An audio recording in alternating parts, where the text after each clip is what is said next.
All right, we're about to dive into one of the weirdest and, frankly, most scandalous stories in the book of Genesis. It's a chapter that a lot of people just skip right over. But trust me, it holds the key to a much, much bigger picture. Okay, so think about it. You're reading the epic story of Joseph. You know, the guy with the amazing coat, sold into slavery, all that drama. And then bam, the story just stops. It hits pause. For a whole chapter, we get this crazy detour into his brother Judah's messy family life. So you gotta ask, why? Why this bizarre interruption for what really looks like a pretty sordid family scandal? So this whole story starts not with some big victory, but with tragedy. And it all centers on this guy, Judah. He's the fourth son of Jacob, and let's be honest, he's already made some pretty shady choices. I mean, he's the one who suggested selling his own brother Joseph into slavery. And now, he's gone off on his own, separated from his family, and things are about to get a whole lot worse. So Judah, he goes off and tries to build this new life for himself. He gets married, has 3 sons, Onan, and Shelah, and boom, the family line seems totally secure, right? The oldest son, he gets married to a woman named Tamar, so she's now officially part of the family. Everything looks like it's going according to plan. But then, disaster. The Bible is super blunt about it. It just says, was a wicked guy, and so he dies. Just like that. And Tamar, she's suddenly a widow. And here's the critical part. She's childless. You have to understand, in this ancient world, that was just catastrophic for a woman. Socially, economically, her future was completely up in the air.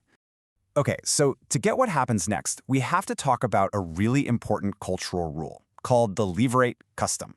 Now, this wasn't just, a suggestion. It was a serious legal and moral duty. It meant the next brother in line had to marry his dead brother's widow to give her a son. And get this, that son wouldn't even be considered his.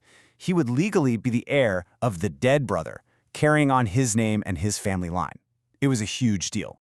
All right, so the duty falls to the second son, Onan. And he agrees to the marriage, but he's got no intention of actually following through. He selfishly makes sure that Tamar can't get pregnant because he doesn't want to have a kid who would technically be his brother's heir. And for doing that, the text says he dies too. I mean, for Tamar, this is just a complete disaster. And for Judah, that's 2 sons gone. And this right here is where the story really shifts from just tragedy to straight-up injustice. Judah has now lost 2 sons, and he's starting to freak out. He's paranoid. And instead of seeing Tamar as a victim in all this, he starts to see her as the problem. Yeah, he's scared. He's thinking Tamar must be some kind of curse on his family, like a black widow or something. So what does he do?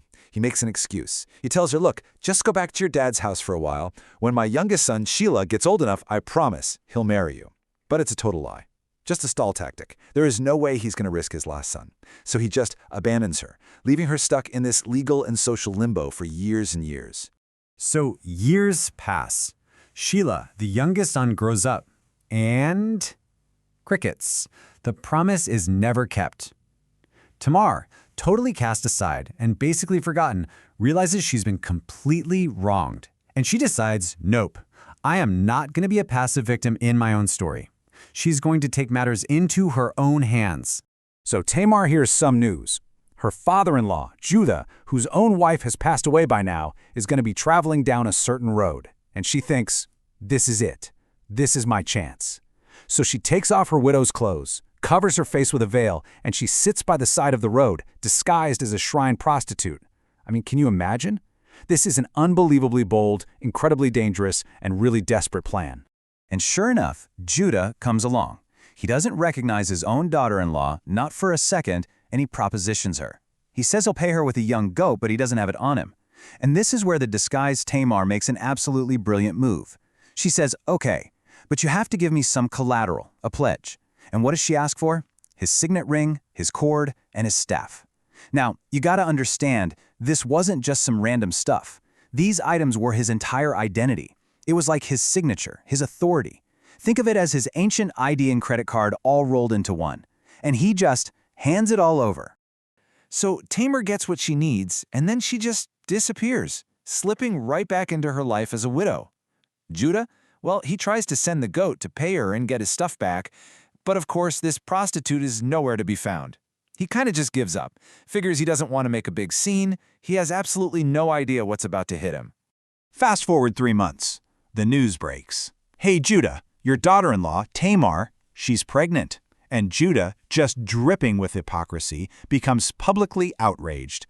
This is the guy who denied her legal rights, the guy who just solicited a prostitute, and he sentences her to the absolute harshest punishment possible. His command? Bring her out and burn her. So as they're dragging her out to be executed, she doesn't scream, she doesn't plead for her life. Instead, she sends a quiet message directly to Judah. And with it, she presents the very items he gave her as a pledge. Her message is devastatingly simple. Take a look at these. I'm pregnant by the man who owns these items. The trap springs shut. Judah looks down and he sees his signet ring, his cord, his staff. The public shame he planned for her, it just boomeranged right back onto him. And you know, to his credit, in this moment of complete and utter humiliation, he gets it. He sees the truth. He doesn't make excuses. Instead, he makes this stunning public confession. She is more righteous than I am. He knows she only did this because he failed to do right by her. So look, this isn't just about some messy family drama getting sorted out. This is a major turning point.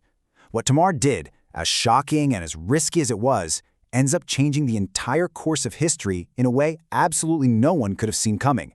Tamar ends up giving birth to twin boys, Perez and Zerah.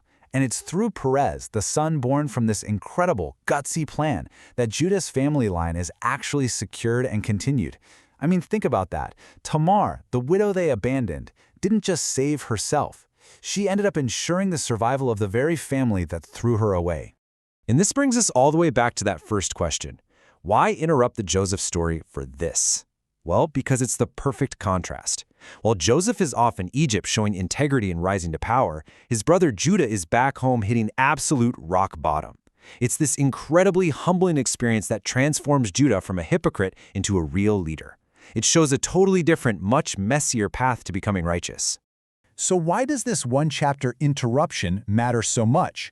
Because with her incredible courage, Tamar didn't just get justice for herself, she secured her place in history.